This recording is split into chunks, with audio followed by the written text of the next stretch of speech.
Hello guys, this is आदर शुक्ला। आज से हम 11th के सिलेबस को स्टार्ट करते हैं। 11th में पहला जो टॉपिक है वो है हमारा फंडामेंटल ऑफ फिजिक्स, जिसको आप खुद से पढ़ेंगे, उसको हम लोग यहाँ डिस्कस नहीं करेंगे। दूसरा चैप्टर है unit measurement and dimension analysis. Then तो इसमें जो इम्पोर्टेंट टॉपिक है उसको हम लोग डिस्कस करेंगे, जैसे what is the unit. Unit क्या होती है? मात्रक, हिंदी में बोलते हैं इसको मात्रक। मात्रक क्या होते हैं?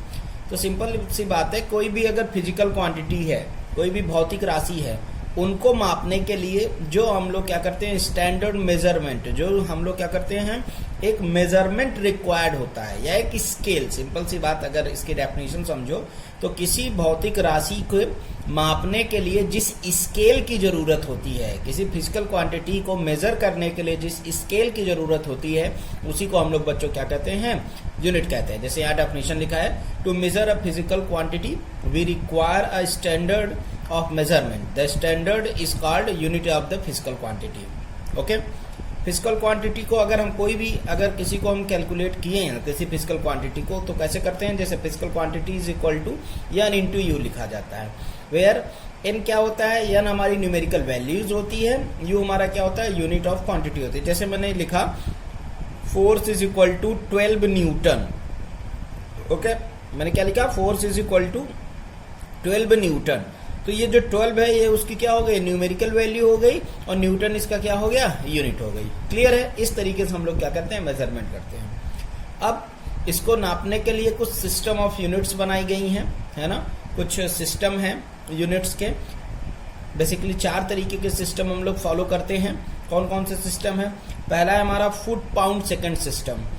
इसका मतलब क्या है? इसका मतलब ये है कि जो हमारी लेंथ होगी उसको किस में मेजर करेंगे, फुट में। जो हमारा वेट होगा उसको किस में मेजर करेंगे, पाउंड में। और जो हमारा सेकंड होगा, ये हमारा क्या होगा, जो टाइम होगा उसको हम लोग किस में मेजर करेंगे, सेकंड में। ये बेसिकली कहाँ होता है, ब्रिटिश कंट्री, जितनी भी हमारी ब्रिटिश कंट्री हैं, यूरोपियन कंट्रियां हैं, वो क्या करती हैं, इसी को फॉलो करती हैं। ठीक है, फुट पाउंड सेकंड सिस्टम, इसको शॉर्ट फॉर्म में एफपीएस भी बोलते हैं। दूसरा है हमारा सेंटीमीटर ग्राम सेकंड सिस्टम। ठीक है, शॉर्ट फॉर्म इसका सीजीएस सिस्टम। इसमें डिस्टेंस को किस में नापेंगे, सेंटीमीटर में। वेट को किस में करेंगे, ग्राम में। और टाइम को किस में मेजर करेंगे, सेकंड में। तो ये हमारा क्या हो गया, centimetre gram second system, CGS system. ठीक है, ये बेसिकली फ्रांसीसी, जो हमारी फ्रेंच कंट्रियां हैं, वो इसको यूज करती हैं। तीसरा हमारा है MKS system, metre kilogram second system. तीसरा हमारा क्या है, metre kilogram second system, MKS system. ठीक है, इसको आप लोग भली बात जानते हो। इसमें हम लोग डिस्टेंस को किस में नापेंगे, मीटर में। ठीक है, और जो हमारा वेट होगा उसको किस में नापेंगे, किलोग्राम में। और टाइम को किस में नापेंगे, सेकंड में। तो ये हमारा कौन सा सिस्टम हो गया, metre kilogram second system, MKS system. और चौथा है हमारा international system of units, SI system. ठीक है, सारे आपको पता है कि, और ये जो एमकेएस सिस्टम होता है, ये हमारी एशियन कंट्री में यूज होता है। अगर सारे मेजरमेंट को अलग अलग कंट्री अपने हिसाब से मेजर करेंगी, देन तो बहुत ज्यादा कंफ्यूजन क्रिएट हो जाएगी। तो इससे बचने के लिए जो साइंटिफिक सोसाइटी है, उन्होंने क्या डिसाइड किया कि ठीक है, आप अपना अलग अलग मेजरमेंट करो, बट जब कभी भी हमें आपको रिप्रेजेंट करना हो तो आप उनकी एसआई यूनिट में उनका रिप्रेजेंटेशन करो। इसलिए उसको नाम दिया गया इंटरनेशनल सिस्टम ऑफ यूनिट्स। इसको शॉर्ट फॉर्म में बोलते हैं एसआई यूनिट्स। ठीक है, अब टाइप्स ऑफ यूनिट्स कितनी तरीके की होती हैं? तो बेसिकली जो यूनिट होती है हमारी, मात्रक होते हैं, वो 2 तरीके के होते हैं। एक होता है हमारा फंडामेंटल यूनिट, जिसको बेस यूनिट बोलते हैं, और दूसरा होता है हमारा डिराइव्ड यूनिट। ठीक है, सेकंड हमारा होता है डिराइव्ड यूनिट। तो पहले हम लोग पढ़ लेते हैं कि फंडामेंटल यूनिट सिस्टम क्या है। ठीक है, या बेसिक यूनिट सिस्टम क्या है। तो ये है हमारा fundamental unit, basic units. Basically क्या, ऐसे यूनिट्स, ऐसे मात्रक जो स्वतः से परिभाषित होते हैं, जो सेल्फ डिफाइंड हो। ठीक है, ऐसे मात्रक जिनका डेफिनेशन क्या हो, सेल्फ से हो, उनको डिफाइन करने के लिए किसी और की सहायता ना ली जा सकती हो।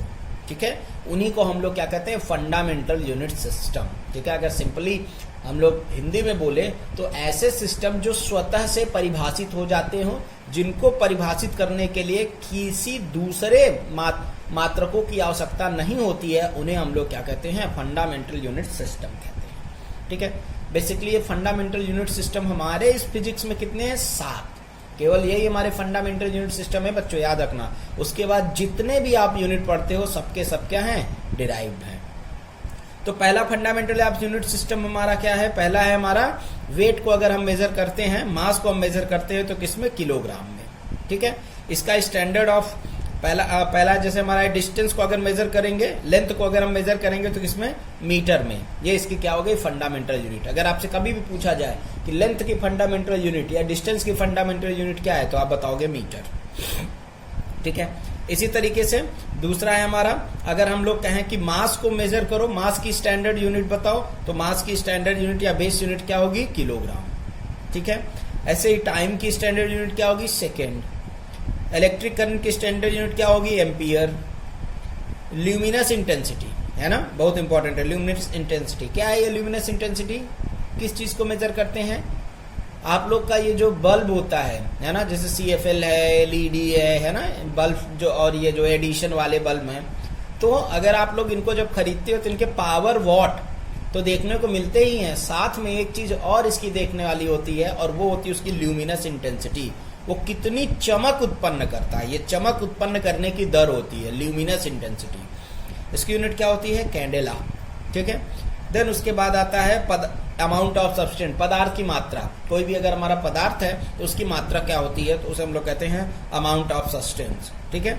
तो बेसिकली अगर ये देखो तो ये 3 मैकेनिक्स से हमको मिलते हैं, है ना, लेंथ, मास और टाइम। ये मैकेनिकल यूनिट है, इन्हें ये भी बोल सकते हैं। अगर आपसे पूछा जाए कि मैकेनिक्स से, यांत्रिकी से कुल कितने फंडामेंटल सिस्टम हैं, फंडामेंटल यूनिट्स हैं, तो यांत्रिकी से 3 आते हैं, ठीक है।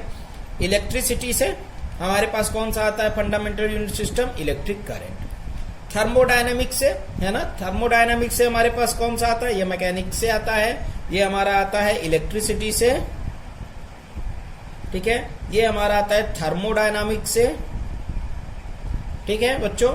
ये कहां से आता है? ये आता है ऑप्टिक्स से, लाइट से। जब आप ऑप्टिक्स पढ़ोगे, क्लास 12 के टॉपिक हैं, तो वहां से हमें एक यूनिट सिस्टम मिलता है, स्टैंडर्ड यूनिट सिस्टम या फंडामेंटल यूनिट सिस्टम उसको बोलते हैं। देन उसके बाद मोल ऑफ सब्सटेंस, ठीक है। अगर हम लोग इलेक्ट्रोकेमिस्ट्री पढ़ रहे हो या इलेक्ट्रोफिजिक्स पढ़ रहे हो, या सिंपल सी बात है अगर हम लोग क्या कर रहे हैं, केमिस्ट्री पढ़ रहे हो, तो केमिस्ट्री से, ठीक है, जो हमारा क्या होता है, एक फंडामेंटल यूनिट सिस्टम मिलता है, वो है हमारा क्या? मोल। तो क्लियर है बच्चों? 7 हमारे क्या होंगे? हिंदी में बोलते हैं इनको मूल मात्रक। याद रखना, फंडामेंटल यूनिट का मतलब होता है मूल मात्रक। तो हमारे इस भौतिक विज्ञान में केवल 7 मूल मात्रक हैं, वो जिनके नाम हमने आपको यहाँ पे डिस्कस किए, ठीक है। उसके बाद properties of base units, 2 important property. कोई भी बेस यूनिट है, अगर कोई भी अगर फंडामेंटल यूनिट है तो क्यों है, उसमें ऐसा क्या है जिसके कारण उसको फंडामेंटल यूनिट्स बोला जाएगा, ठीक है। तो पहली और सबसे इंपॉर्टेंट प्रॉपर्टी है इनवेरिएबिलिटी। ये वेरिएबल नहीं होते, ये कांस्टेंट होते हैं। ये नहीं है कि इनकी वैल्यू हमने कुछ और रखी, किसी ने 1 किलोग्राम, है ना, 1 किलोग्राम हमारे यहाँ कुछ और है, और इसको अमेरिका में नापा जाएगा तो 1 किलोग्राम कुछ और होगा, फ्रांस में नापा जाएगा तो 1 किलोग्राम कुछ और होगा, चाइना में नापा जाएगा तो 1 किलोग्राम कुछ और होगा। मतलब ये जो क्या होते हैं, इनवेरिएबल होते हैं, इनकी एक फिक्स वैल्यूज है ना, वो हम चाहे जहां पे भी इनको कैलकुलेट करें, वो इनकी फिक्स वैल्यूज को ही रखा जाएगा। देन दूसरा है हमारा अवेलेबिलिटी। ये इजिली अवेलेबल है, ये ज्यादा हमारा टफ अवेलेबिलिटी में नहीं आते, ये हमको इजिली अवेलेबल हैं और सुविधाजनक होते हैं, ठीक है। तो ये 2 बेसिक इंपॉर्टेंट प्रॉपर्टी है किसी भी यूनिट को बेस यूनिट बनने के लिए या फंडामेंटल यूनिट सिस्टम में लाने के लिए। क्लियर है बच्चों? देन आते हैं हम लोग, अब प्रॉपर्टीज ऑफ यूनिट्स हमने देखा, अब हम लोग देखते हैं क्या सेकेंड यूनिट। अभी तो हम लोग क्या पढ़ रहे थे, अभी सब कुछ हम लोग पहले unit system, fundamental unit system में पढ़ रहे थे। देन उसके बाद है हमारा डिराइव्ड यूनिट्स, ठीक है, हिंदी में बोलते हैं व्युत्पन्न। याद रखना, व्युत्पन्न मात्रक, नाम ही बता रहा है, व्युत उत्पन्न, जो दूसरों से बने हो, ठीक है। डिराइव्ड यूनिट्स का मतलब क्या? It may be obtained by the combination of the base unit is depend of the fundamental unit. Simple सी बात है कि अगर हम लोग ऐसे यूनिट्स बना रहे हो या हमें ऐसी यूनिट्स मिल रही हो जो बेस यूनिट या फंडामेंटल यूनिट से मिलकर बनी हुई होती हैं, क्या होती हैं? या तो बेस यूनिट बेस और फंडामेंटल एक ही है बच्चों, जानते हो। इनके कॉम्बिनेशन से, चाहे इनके एडिशन से, चाहे इनके सब्ट्रैक्शन से, चाहे इनके मल्टीप्लिकेशन से, चाहे इनके डिवीजन से, कैसे भी करके, ठीक है, अगर 2, 3, 4, 5 कितनी भी हमारे पास बेस यूनिट्स हैं और उन बेस यूनिट्स के मल्टीप्लिकेशन या मैथमेटिकल ऑपरेशंस, याद रखना किससे, मैथमेटिकल ऑपरेशन से। सिंपल सी बात अगर मैं कहूं, ये हमारी क्या है, फंडामेंटल यूनिट्स, और इनका क्या हो, मैथमेटिकल ऑपरेशन हो, मैथमेटिकल ऑपरेशन। मैथमेटिकल ऑपरेशन मतलब समझते हो बच्चों, पॉजिटिव ऐड करो, सब्सट्रैक्ट करो, मल्टीप्लाई करो, है ना, डिवाइस करो, कुछ भी करो, तो उनसे जो यूनिट सिस्टम बनता है उसी को हम लोग कहते हैं डिराइव्ड। बहुत सिंपल है बच्चों definition. It may be obtained by the combination of base units, जो हमारी उनकी बेस यूनिट्स हैं उनकी कॉम्बिनेशन से जो यूनिट्स बनती हैं उन्हीं को हम लोग क्या कहते हैं, फंडामेंटल यूनिट सिस्टम कहते हैं। बहुत सिंपल है, ठीक है, जैसे मैंने आपको डिफाइन किया। जैसे कुछ फंडामेंटल यूनिट सिस्टम, जैसे फोर्स का क्या है, फोर्स की यूनिट होती है न्यूटन, है ना, न्यूटन, लेकिन इसकी ये बेस यूनिट्स नहीं है। बेस यूनिट्स क्या है, किलोग्राम मीटर पर सेकेंड स्क्वायर। देखो किलोग्राम से मीटर को क्या किया गया है, मल्टीप्लाई, और उसको सेकेंड स्क्वायर से डिवाइड किया है। अब ये जो सिस्टम बन रहा है यूनिट न्यूटन, ये हमारी क्या हो जाएगी, डिराइव्ड हो जाएगी। ये कभी भी फंडामेंटल यूनिट सिस्टम में नहीं आएंगे, ये डिराइव्ड यूनिट होगी, ये फंडामेंटल होगी। जैसे माइक्रोन, एक माइक्रोन इक्वल टू कितना होता है, 10⁻⁻6 mm।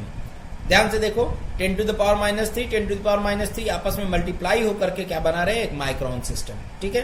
तो ये 10⁻6 माइक्रोन, एंगस्ट्रॉम कितना होगा, 10⁻6 मीटर, है ना। तो ये देखो, ये फंडामेंटल यूनिट सिस्टम है, मीटर, और ये हमारे क्या है, डिराइव्ड यूनिट सिस्टम है। क्लियर बच्चों, चलो नेक्स्ट टॉपिक क्या है। तो बच्चों ये हमारा था यूनिट एंड मेजरमेंट, ठीक है, इंपॉर्टेंट टॉपिक था और बहुत अच्छे से समझना था इसको, ठीक है। अब सबसे इंपॉर्टेंट, अब ये 11th की स्टूडेंट हो या 12th के स्टूडेंट हो या कॉम्पिटेटिव एग्जाम के स्टूडेंट हो, कुछ भी, अगर आप फिजिक्स पढ़ते हो, आपके सिलेबस में फिजिक्स है, तो ये डायमेंशन जो चैप्टर है वो उनके लिए बहुत इंपॉर्टेंट हो जाता है। अगर आप मेडिकल एस्पिरेंट हो, ठीक है, इंजीनियरिंग एस्पिरेंट हो, कुछ भी हो, अगर आपको डायमेंशन क्लियर है तो आप जान लो 1 से 2 नंबर के जो हमारे क्वेश्चंस या 1 से 2 हमारे क्या होते हैं क्वेश्चंस डायमेंशन क्वांटिटीज से जरूर आते हैं। इसलिए इसको बच्चों बहुत आराम से समझो। What is the dimension quantity, Hindi में बोलते हैं बच्चों, बिल्कुल कंफ्यूज मत होइए, हिंदी में बोलते हैं इनको विमाएं, ठीक है। क्या बोलता जाता है इनको, विमाएं, ठीक है। इंग्लिश में बोलते हैं इनको डायमेंशंस। क्या होती है डायमेंशन, सिंपल सी बात बता रहा हूँ, एक सिंपल डेफिनेशन है, बहुत ज्यादा कंफ्यूजन होती है बच्चों की कि डायमेंशन क्या है, ठीक है। तो इसके लिए हमने एक बहुत सिंपल सी डेफिनेशन आप लोग के लिए लिखी है।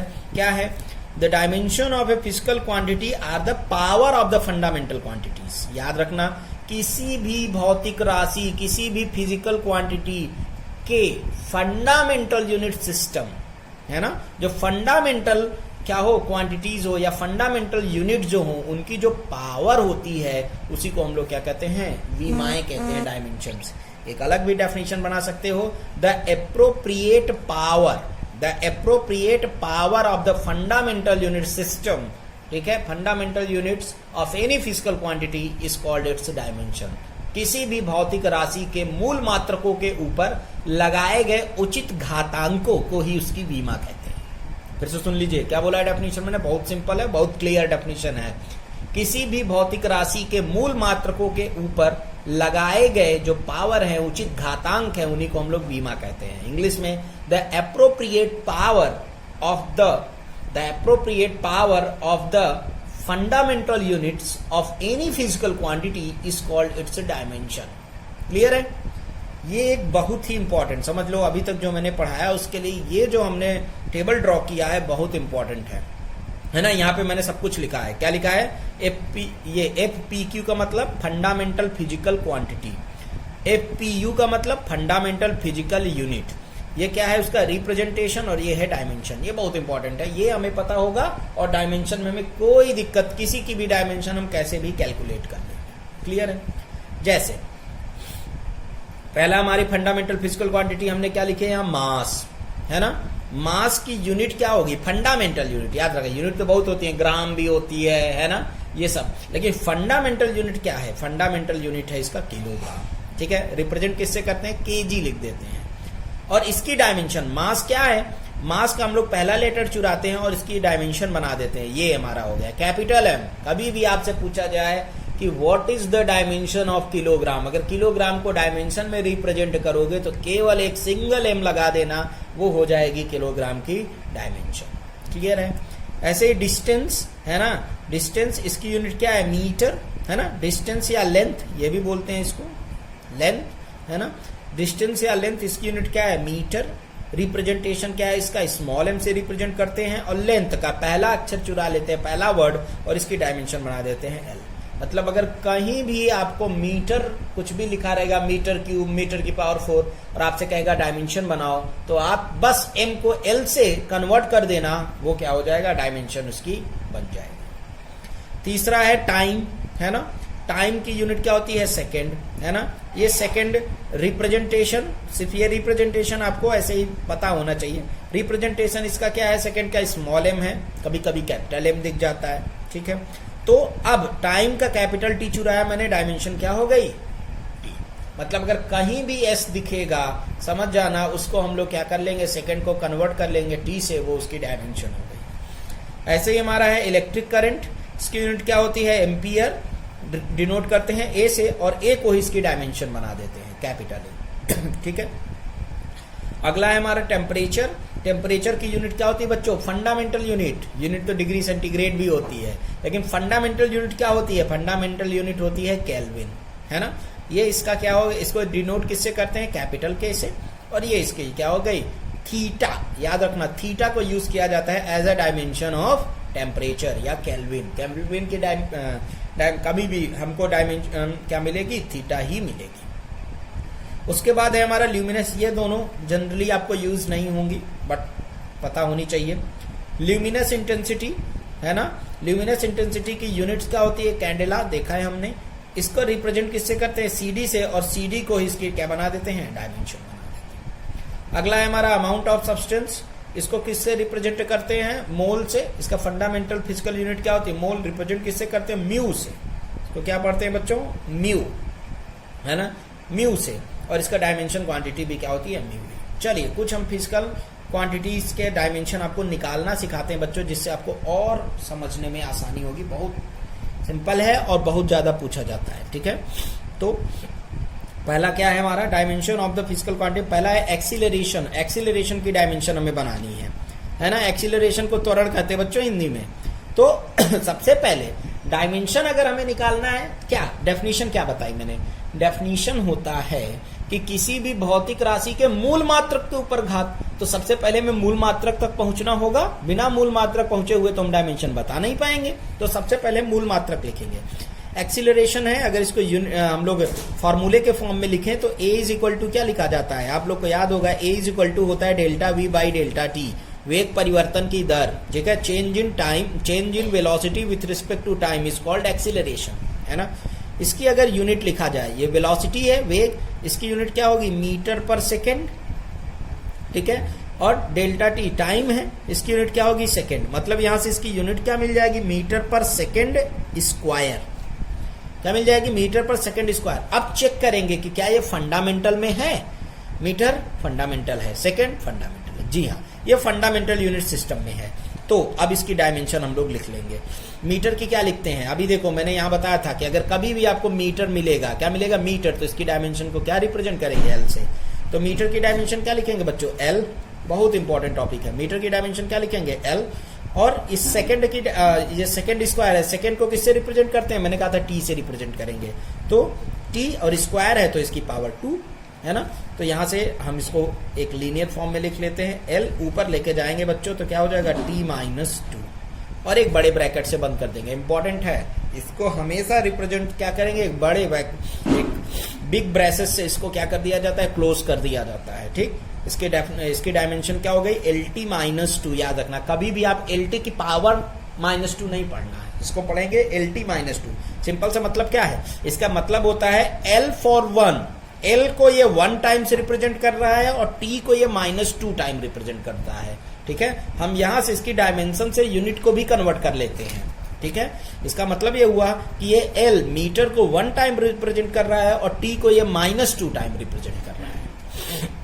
अगला जैसे देखो है हमारा एंगल, ये एक एनसीईआरटी की प्रॉब्लम से हमने उठाया है। एंगल है ना, एंगल क्या होता है अगर आप लोगों को याद हो, कोण क्या कहते हैं, क्लास 10th में पढ़ा होगा। कोण इज इक्वल टू चाप बटे त्रिज्या, angle is equal to delta, angle is equal to arc upon radius. पढ़ा है आपने, आर्क अपॉन रेडियस। ठीक है, निकाल लो आर्क, ये भी एक हमारा क्या है, आर्क की भी यूनिट क्या होती है, मीटर होती है, और रेडियस की भी यूनिट क्या होती है, मीटर ही होती है। आर्क की भी यूनिट क्या होती है, मीटर होती है, और रेडियस की यूनिट भी क्या होती है, मीटर ही होती है। तो यहाँ पे अगर देखें तो मीटर से मीटर कैंसिल आउट है ना, तो इसको ये भी लिख सकते हैं मीटर नॉट। अगर देखो यहाँ से पे तो इसकी यूनिट नहीं है, यूनिट लेस है ये, है ना, मीटर नॉट। किसी के ऊपर 0 लग गया उसका मतलब 1, क्या कोई यूनिट बची, नहीं बची, तो ये यूनिट लेस है। अगर यूनिट लेस है तो ये डायमेंशन लेस भी हो गया, है ना इसके पास यूनिट है और ना इसके पास डायमेंशन है। इन फंडामेंटल यूनिट तो होती है, एंगल की यूनिट आप लोग को पता होगा रेडियन, लेकिन फिर भी डायमेंशन नहीं लिखेंगे। क्यों? क्योंकि जिनके पास, याद रखना एक इंपॉर्टेंट टॉपिक है, एक इंपॉर्टेंट वर्ड बोल रहा हूं मैं, केवल डायमेंशन उन्हीं के पास होंगी जिनके पास फंडामेंटल यूनिट सिस्टम में यूनिट होगी। अगर फंडामेंटल यूनिट सिस्टम में यूनिट नहीं है तो वो डायमेंशन लेस होंगे। ठीक है, अगला है हमारा जैसे डेंसिटी, समझ में आ रहा है बच्चों, डेंसिटी आप लोग को याद होगा, डेंसिटी इज इक्वल टू घनत्व बराबर द्रव्यमान बटा आयतन, density is equal to mass upon volume, है ना। मास की यूनिट अगर लिखा जाए तो क्या लिखते हो, किलोग्राम। वॉल्यूम की यूनिट क्या लिखते हैं, वॉल्यूम की यूनिट लिखते हैं बच्चों हम लोग मीटर क्यूब या लीटर क्यूब, याद होगा आप लोग को। Length into breadth into height, length with into height को मिला के बोलते हैं वॉल्यूम। तो यहाँ क्या हो गया, किलोग्राम मीटर क्यूब। देखो चेक करो क्या ये हमारा फंडामेंटल में लिखा है, हाँ जी, किलोग्राम भी फंडामेंटल है, मीटर भी फंडामेंटल है, हो गया काम हमारा। किलोग्राम की डायमेंशन क्या होगी, किलोग्राम की डायमेंशन होगी कैपिटल एम, मीटर की डायमेंशन क्या होगी एल, और इसकी पावर 3 लगा है तो 3 ऊपर लेके चले जाएंगे, क्या लिख देंगे ml-3। कितने सिंपल है, बन गया, बहुत सिंपल से डायमेंशन निकल जाती है। देन क्या है, काइनेटिक एनर्जी,